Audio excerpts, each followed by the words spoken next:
And the first thing I want to talk about is pretty much the purpose. Why do we want to have this plan? It's pretty much educate folks on the return to work protocols, and kind of bottom line is safety and health of everybody. The whole overall scope is to set those expectations, gain confidence, reduce anxiety. That's my whole thing. Reduce anxiety as far as going back to work. And then the general overview, these are things we're going to be covering, not only the objectives in general, but then the details of each of these objectives as far as what type of PPE, the whole disinfection, this whole new terminology of self-distancing or social distancing. You know, you hear that a lot now. Then there's even guidance on signage. And then finally, it's my idea to put a checklist. We've got to have lots of checklists. So this whole last document as far as a return to work checklist, just to make sure you've covered all your bases. And this is a collaborative effort of all the different, not only the 5 folks of ATN, ES&H, Environmental Safety and Health Group, but we had lots of revisions. And then finally, our marketing person, she was able to put a lot of nice touches in here to make it pleasing to the eye. Okay, so let's go over some of these overall objectives. And if you look at the objectives, again, this is kind of general objectives, kind of bullet points as we go through it. And, you know, the different measures, the different protocols that are in place, the disinfection protocols, we make reference to the World Health Organization, and we actually make reference to the Alabama mandatory health orders as far as this. And we go into a lot more detail in the plan itself. You know, we make reference to page 12 and page 14, you know, as far as those overall objectives, big picture objectives. And then this whole hazard analysis that you're doing. And then finally the return to work checklist, which is pretty much the last document of the plan. Okay, so getting to, again, the weeds, below the big picture, let's talk a little bit about this thing about, everyone would ask, well, how long does this virus stay in certain surfaces? And this is the kind of a neat pictorial when you look at it. You think, well, like I was just talking about Eddie. You know, Eddie, our offices are in Northwest Shoals. Northwest Shoals has been closed for over 7 days. So do we really need to get in there and clean the surfaces? Is there any risk of the virus being on the surfaces? And you look at like a piece of wood, like a wood surface, a wood countertop. They say that the virus will only stay there up to 5 days. And so if you haven't been in your office for over 7 days, there's really not a need for a deep clean to take place. Okay, and this kind of looks at how long that virus can stay, anywhere from 2 hours up to 5 days on those surfaces. And then down below, you look at kind of the grocery list of all hard surfaces, including, and you know, we got to looking at this list and go, hey, where's a computer mouse? You know, how many times do you touch that computer mouse on your desktop? Okay, so we talked about the keyboards, talked about the desks, the handrails, the faucets, the doorknobs. I mean, think about all the different surfaces that would need to be cleaned. It's amazing. I mean, just your basic break room, everything you're touching. Okay, it's just amazing the surfaces that need to be cleaned. Okay. Okay, then we go into a little more detail as far as the disinfecting policies. This is really a source of confusion sometimes, because the CDC, they recommend kind of a 70% alcohol solution, and then in other parts of the documents, CDC recommends the 60% alcohol solution. And then we think, well, which is it, 70% or 60% alcohol-based solution? And well, they say alcohol, 70% cleaning surfaces, and then you may 60% for like hand sanitizing and more personal sanitation. But then you can always just do a diluted household bleach solution. Okay, and then CDC, let's just hit that and just see if it comes up. Okay, so you can see the CDC guidance goes on and on and on as far as how, you know, different things as far as cleaning, disinfecting. It just goes on and on as far as different things that the CDC recommends all the way through. Okay, as far as laundry, electronics, as far as all the kind of things that you'll need to disinfect. Okay, so yeah, lots and lots of details there. Okay, so I can get back in here. Okay, and so you got to look at also what does it say about respiratory protection. OSHA gives this N95 guidance, and from talking to the different manufacturers over the last few weeks, you know, they're wearing these dust masks, which give very little protection factor. It's not really that tight fitting of a respirator to begin with, and so it gives you kind of that false sense of security to think, well, is this thing really going to protect me? And then you talk to other folks that may be working, you know, 9-10 hours a day, and are they expected to wear that dust mask day in and day out all day long in these hot environments as it is? And people say, well, you know, forget that. I'm going to take this dust mask off because it's not realistic. I don't need to really wear that in the first place. And I'm just going to practice this social distance and just make sure I keep my distance from other people, and may not need this dust mask. Because OSHA gives all this N95 guidance. People say, oh yeah, you wear this day in and day out, but when it comes down to it, it's very hard to keep this thing on all day long. And then you got to figure out, how much do I change it out? Should I be fit tested?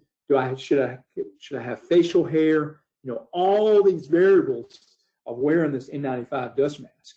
Okay, so yeah, and then you've got your homemade mask. You know, my wife made me one that was like a little piece of cloth that just loops around your ears. And you think about, you know, it goes into, there's gaps. Even when you're practicing social distance, you know, can you still be exposed? And people think, oh, I've got my mask on. Can I go up and hug this person? Like, well, no, you can't. You know, you still need to practice the social distancing, because the mask really doesn't provide much of a protection factor because of all the gaps there. And you know, I actually went to Walmart this morning, and they have a protocol that everyone wears their dust mask, right? And so, but it's amazing after a while what happens. That complacency sets in. You see workers that, where do they have their dust mask? Well, it's pulled way below their nose. It's really not providing much protection at all. And I even saw someone that had the center kind of cut out so they could breathe. Okay, I'll wear this dust mask, but I'm going to cut out the center. So what kind of protection factor does that really provide? Okay, so there's all kind of variables with wearing this dust mask. How realistic is that in an industrial environment or even a Walmart? Complacency sets in over time. Okay, and then things you don't think about, it starts changing out the HVAC filters. Yeah, just having fresh air being circulated. And we're helping another organization that had a lot of vans. We're helping their like to re-out their plan. There's actually an organization out of Huntsville, and they have these different vans. And then you think about who's in the van, what kind of cleaning needs to take place in the van. And then this basic thing about setting your AC unit to fresh air versus recirculating air. Maybe lowering your window by 3 inches, just letting some fresh air in. There's all kinds of things you don't even think about. A lot of things in there about cleaning and disinfecting. Okay? And then this is one of the main challenges when you talk about if you do get infected. You think about, does every organization have an area to be able to effectively isolate that person? And that's a real challenge when you think about, okay, do we have a place to isolate? And just because they're showing these symptoms, is it a cold, is it the flu, or is it COVID-19? And then who has this person been exposed to? And when I'm in my office and printing up handbooks, you know, my office manager makes fun of me that I usually break the copy machine. Okay, so we call the copy guy in. Okay, and then we got to think about, where has that copy guy been to? What other facilities? What has he been exposed to? And so should we have a login, everyone come into our office to figure out that, hey, if it turns out he does test positive, who has he been exposed to? What surfaces have they touched? So all this think about isolating persons once they become infected. That's a real challenge that we have to worry about. Okay. And then you talk about PPE. We talked about that in detail about this false insecurity of that N95 dust mask or something homemade, whether it's a dust mask that's disposable, how often do you have to replace it? Or a cloth mask, how often do you have to wash it? So a lot of kind of variables there as far as the N95 guidance you have to look at. And then there might be a need to wear face shields in addition to your dust mask. Okay, if you're a first responder or on-site screening team. And then sometimes you have to wear on top of that disposable gowns. So it's a case-by-case basis. And so when we got in to start researching this, like there's no limit to what you can have. Just like with gloves, you know, just like giving an example this morning when I'm getting restocked at Walmart. I see people coming in off the street with these gloves and they're touching different surfaces. Okay, how long will that virus, if they're exposed to it, stay in that glove surface? And then they're touching that jar of peanut butter, they're touching that jar of deli, all these things as far as being exposed. Okay. All right, then the whole disinfection protocol that you establish. There's a lot written with the CDC and others about the disinfectants that you use. And this is kind of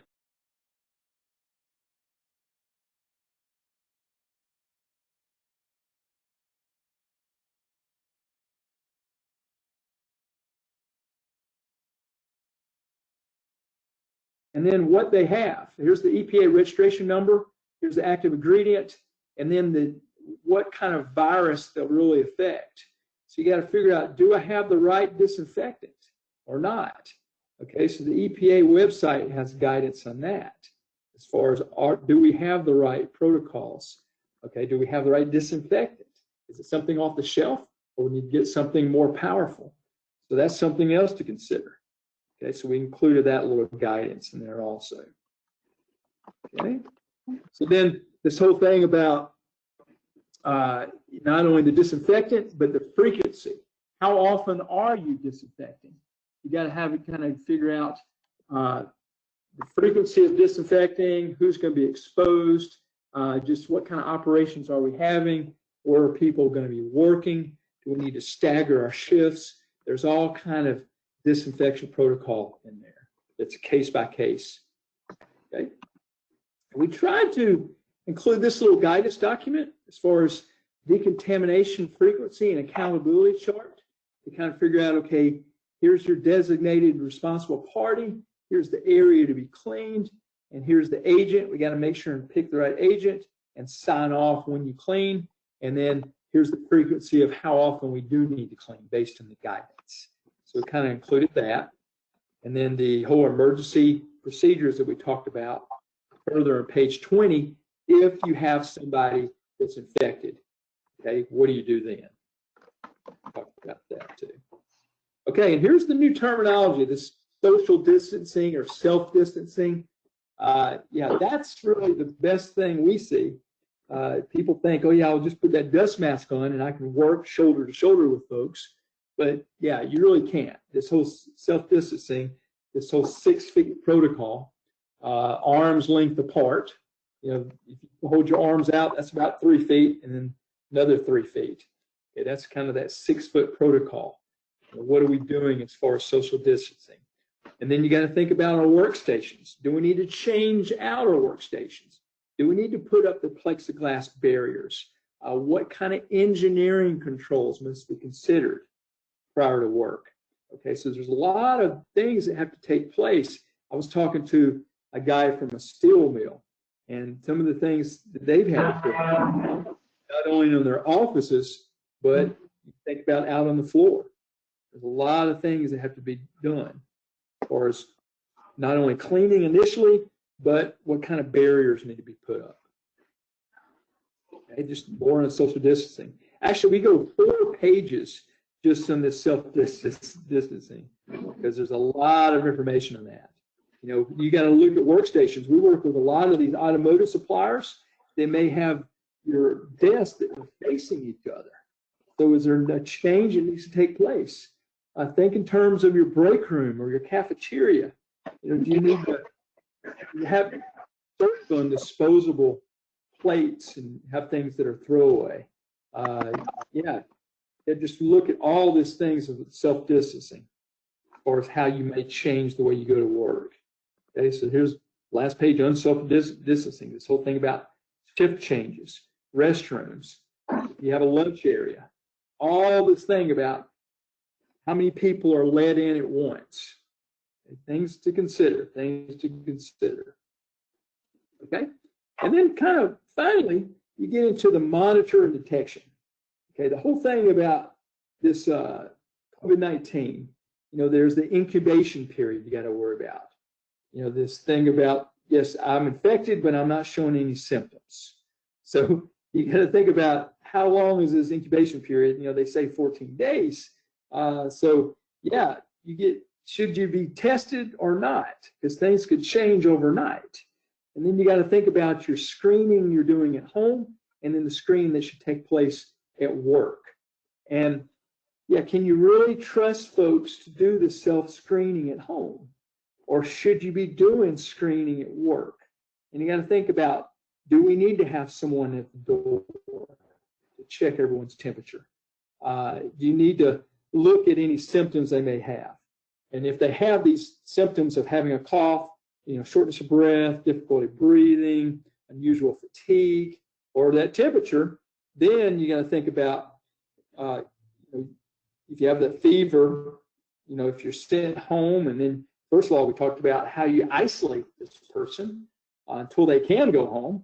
Okay, and then once the fever goes down for 72 hours, that's 3 full days, and then you could have other symptoms such as the cough or shortness of breath have gone away. Then at what point can you go back to work? At what point will you not infect others? So we tried to kind of give that guidance from CDC. Okay.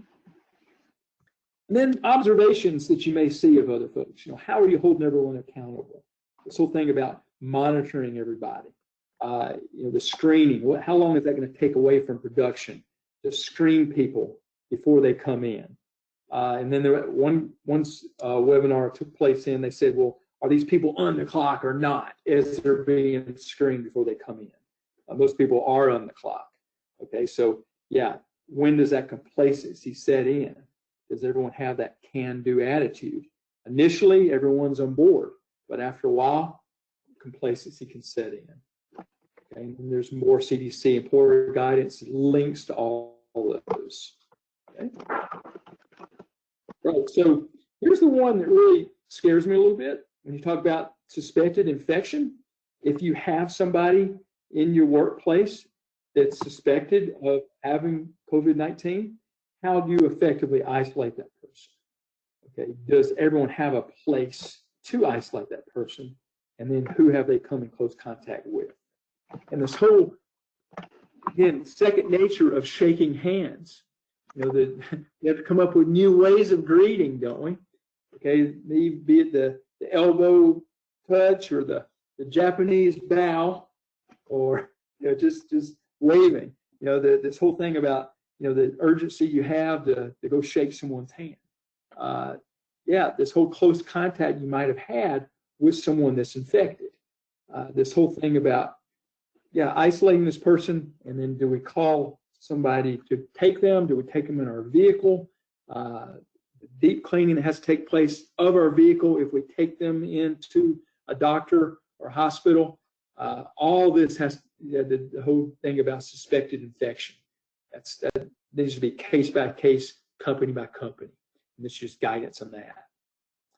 Okay, and just more on that. Any responders, it may be above and beyond just wearing that N95 dust mask, maybe a higher level respirator, face mask. We talked about the powered air purifying respirator, which may be giving you a higher protection factor. Just if you're going to be responding to these people that are infected, how are you preventing yourself from being infected? The life safety of the responders is key. Okay, and then just more as far as eye protection, gloves, gowns, environmental cleaning that takes place after this infected person has touched contaminated surfaces to deal with that. Okay, and finally, can't forget the signage. The signage is key, and especially initially. Signage is great, but you need to change the signage from time to time, because what happens after a while, this old factory fatigue kind of sets in where you're not seeing the signage anymore. So I've got kind of a PowerPoint that we pulled up that you can edit yourself. This is kind of a, can share this with folks as far as you can put different template background options.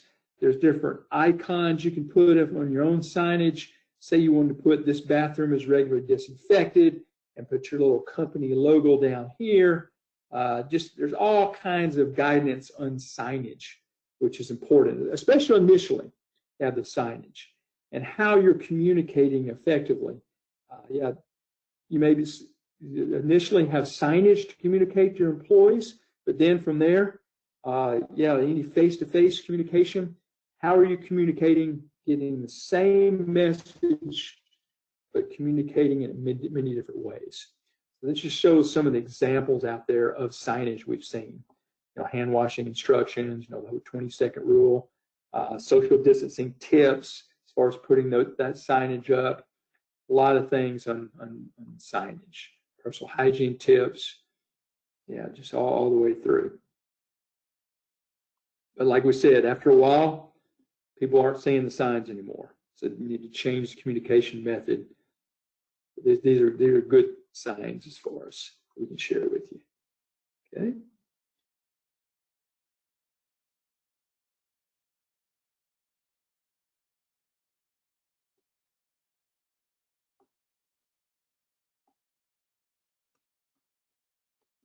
All right, so we'll go ahead to the very back because we end with the signage. We get the signage here, okay? And then we finally have all these references. These are folks that we stole from. That's what R&D is, isn't it? Rip off and duplicate. So we stole a lot of stuff from the CDC, a lot of the folks from EPA. We have unlined signs, stuff from OSHA, of course, and of course from the World Health Organization. A lot of stuff. And the ADPH has a lot of guidance also. So yeah, we've learned from just doing our own research. Okay, and here's a checklist I was talking about. This is kind of an initial return to work checklist. We intentionally left this for kind of the last document in the 21-page plan, just so it's very visual that you can go through and you can give it to different workers on the floor and in the office, just to make sure all the cleaning is taking place initially. It's primarily the cleaning, and then the social distance protocol has been in place, and I've transmitted all this social distancing protocol to all employees. That's pretty much it on that. Okay. All right. So you heard from me, and I just am very curious, first of all, if you have any questions, and especially if you have any comments, things that you've learned from this pandemic. Glad to take any questions or concerns or comments. Robert, we do have one question that's been submitted in the chat, and he asked, has anyone used copper foil tape on door handles, rails, etc.? They've seen that some companies in Singapore have used this method. I had the steel company I was talking about that I talked to earlier this week was talking about just that, just something, another method, just like you said, the copper foil tape versus cleaning the doorknob, the handles. I never heard of that until the steel mill actually talked to me about that. But again, an interesting concept.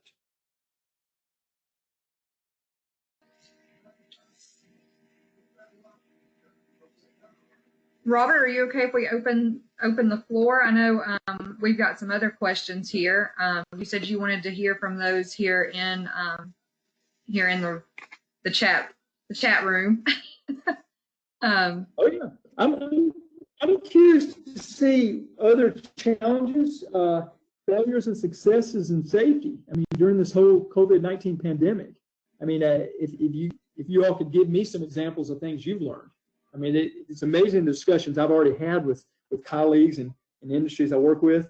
Just it's a whole different thing that people have learned, a whole new way of thinking. Because I mean, some of the training I've had to do virtually have been pretty challenging also.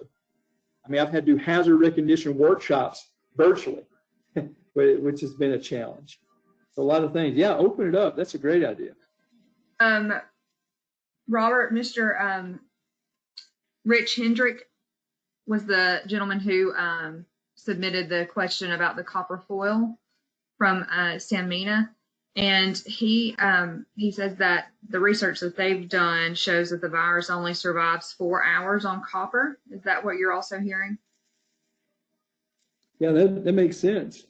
Yeah, I know Rich. Good to hear from you, Rich. And hope the efforts are going well over at Sanmina.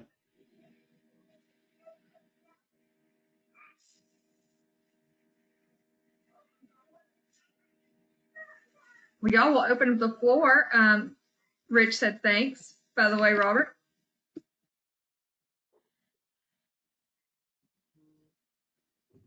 Robert, some of the questions that we had submitted beforehand, one was social distancing is an expression we hear over and over, and it's the easiest way to avoid contacting COVID-19.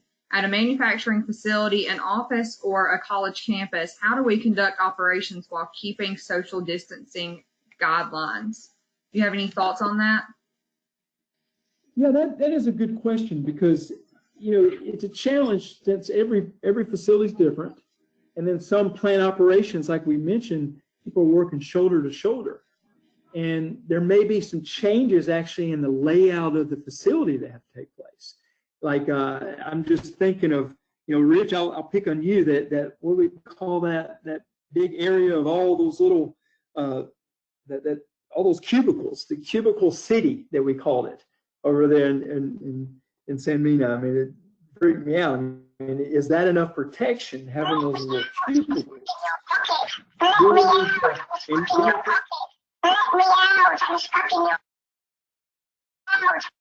And then we think in terms of the cafeteria at Sanmina. Do we need to limit folks coming in? Do we need to limit how people are seated? There's a lot of things. I've seen people have to stagger their work schedules to limit exposure. And as long as you can maintain that social distancing, is there really an immediate need to wear the PPE? Like we talked about, the false sense of security of wearing the mask, gives us very little protection factor wearing that. So I'm curious to what you've done with that cafeteria. I've eaten it many times over at Sanmina.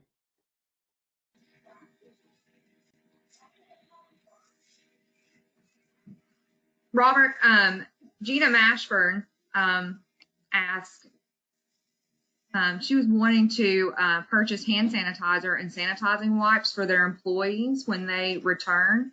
They are having trouble finding those. With your conversations with those other companies in the area, have you heard of where people may be having some luck finding those supplies in order to open safely? That's an excellent question, because we find the same thing when ATN was getting ready to open back up. Our first challenge is going back to our offices, and then once we go back to our offices and deep clean that, then this thing about going in and actually delivering services. So it's kind of a two-part challenge we're under. But you're right, we left it to our corporate office out of Montgomery to order our sanitizers for all the offices, and then dust masks or the N95 masks for all the offices. And if you go online and you try to order any of that, there is a wait time. And again, you just go, like again mentioned, going to Walmart this morning. You cannot really find any the true hand sanitizers that kills, like they say, the 99.99% of the germs. All you're seeing are the ones that are just kind of water-based. And you're right, there's a shortage of that. It is a challenge. And I think we had like a 2-week lag time in just ordering our things. And so, yeah, it has to be ordered in lots of lag time in order to get that.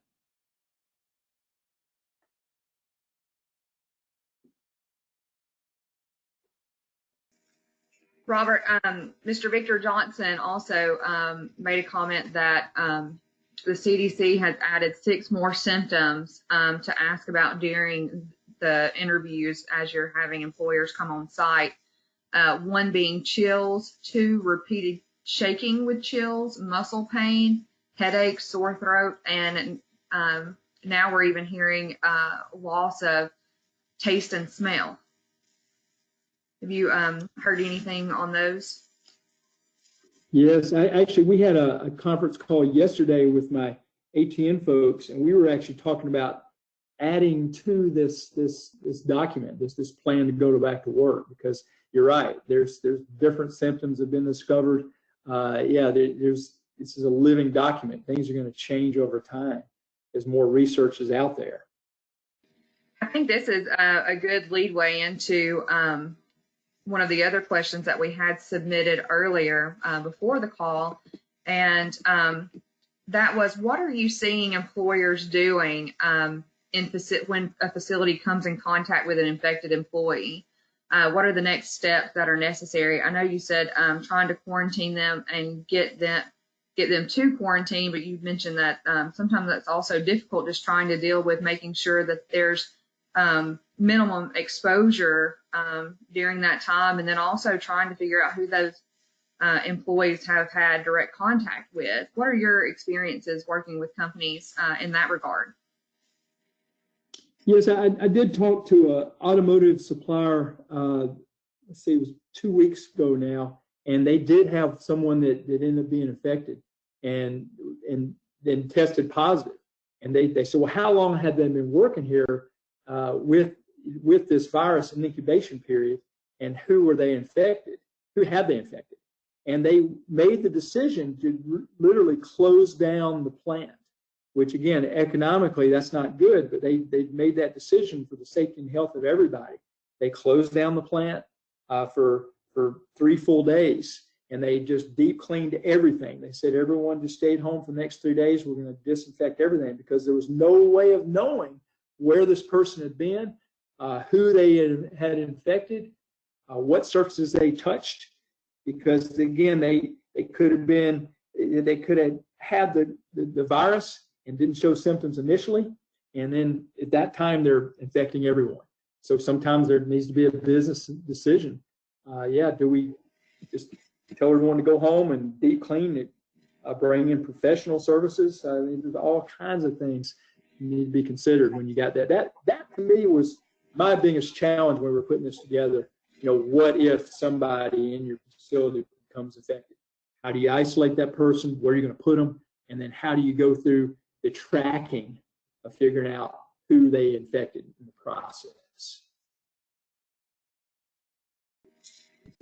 Robert, another question that we had are, what are some of the legal ramifications with protecting employees in the midst of this pandemic? So once we're back to work, what are our legal responsibilities to those employees?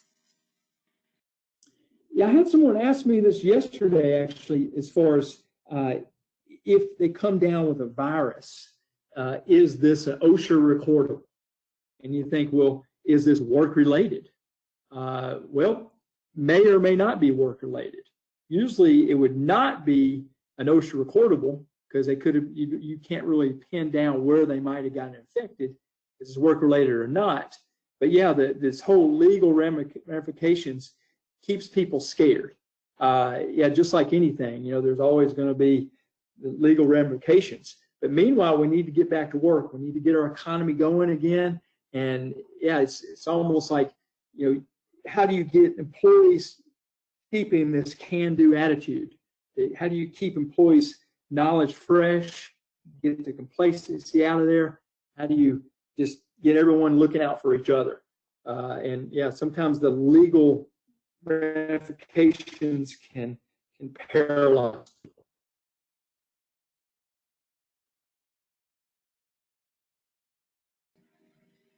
Robert, this is all great information. Does anyone else have any other questions right now? We're coming up to close on the hour, and we wanted to really be respectful of everyone's time. Also, I know that the governor has a press conference coming up at 11 a.m., so I'm sure we'll all want to join in and make sure that we're listening to what her comments are and orders moving forward are going to be. As again, we may be having another webinar just based on how things continue to develop.